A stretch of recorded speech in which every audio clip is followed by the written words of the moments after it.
បាទសួស្តីបងប្អូនអរគ្នាកាលពីវីដេអូមុនគឺយើងធ្លាប់បានសម្រួលប្រភេទរួចមកហើយប៉ុន្តែការសម្រួលរបស់យើងនឹងអត់ទាន់ច្បាស់ទេឥឡូវយើងមកមើលបន្តទៀតតទៅជាមួយនឹងការសម្រួលប្រភេទដដែលបាទអញ្ចឹងយើងធ្លាប់បានបូកដកអញ្ចឹងទៅដល់ពេលយើងសល់ប្រភេទដែលយើងអាចសម្រួលបានគឺយើងត្រូវតែសម្រួលឲ្យតតែប្រភេទហ្នឹងវាអស់បាទដែលឡើងអាចសម្រួលបានណាបាទអញ្ចឹងយើងមើលការសម្រួលប្រភេទតើគេសម្រួលប្រភេទដូចម្ដេចបាទអញ្ចឹងខ្ញុំមាន2ភាគ4បាទអញ្ចឹងខ្ញុំចង់សម្រួលវាដោយសារខ្ញុំគិតថាប្រភេទនេះគឺជាប្រភេទដែលអាចសម្រួលបានព្រោះវាមានតួចែកដែលដូចគ្នាបាទមានន័យថា2ក៏មានតួចែក2 4ក៏វាមានតួចែកដែលយើងអាចចែកបានអញ្ចឹងណាបាទអញ្ចឹង2ខ្ញុំត្រូវយកវាទៅចែកនឹង2បាទបន្ទាប់មកវាស្មើ1មានន័យថាយើងយក2ចែកនឹង2មកគឺទៅបានលទ្ធផល1បាទដល់ពេលយើងយក4ចែកនឹង2បានលទ្ធផល2អញ្ចឹងយើងឃើញថាការសម្រួលភាគយើង2ភាគ4ហ្នឹងគឺវាស្មើនឹង1ភាគ2បាទមានន័យថា2ភាគ4ទទួលបានលទ្ធផលគឺ1ភាគ2ឥ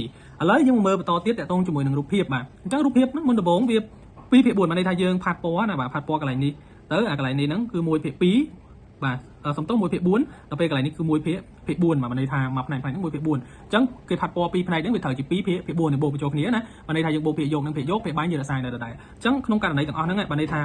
ទាំងអស់ហ្នឹងបូកបញ្ចូលគ្នានេះដែលយើងផាត់ពណ៌នេះគឺវាមានតម្លៃស្មើជាមួយនឹង2ភាគ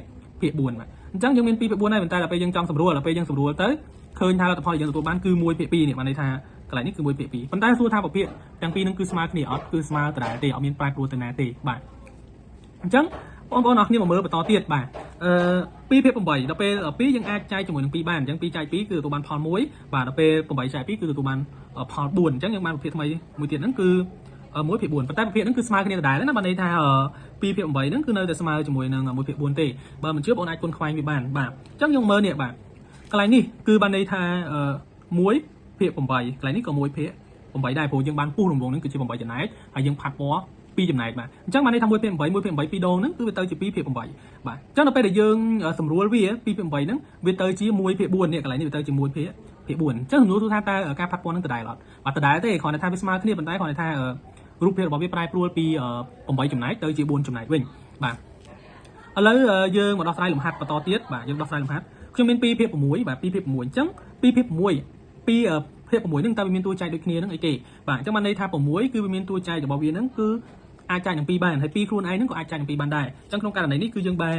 6ចែកនឹង2បាទហើយ2ក៏យើងចែកនឹង2ដែរអញ្ចឹង2ចែកនឹង2ស្មើប៉ុន្មានស្មើជាមួយនឹង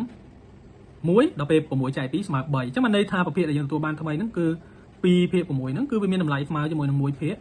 3ប្រភេទហ្នឹងគឺស្មើគ្នាដដែលណាអត់ប្រែប្រួលទេដោយរូបភាពដែលខ្ញុំបានបង្ហាញអញ្ចឹងបាទអញ្ចឹងតាមការបង្ហាញនេះសង្ឃឹមថាបងប្អូនអរគ្នាក៏អាចយល់បានខ្លះផងដែរបាទអញ្ចឹងអរគុណចាំបងប្អូនអរគ្នាហើយយើងជួបគ្នានៅវីដេអូក្រោយទៀតបាទ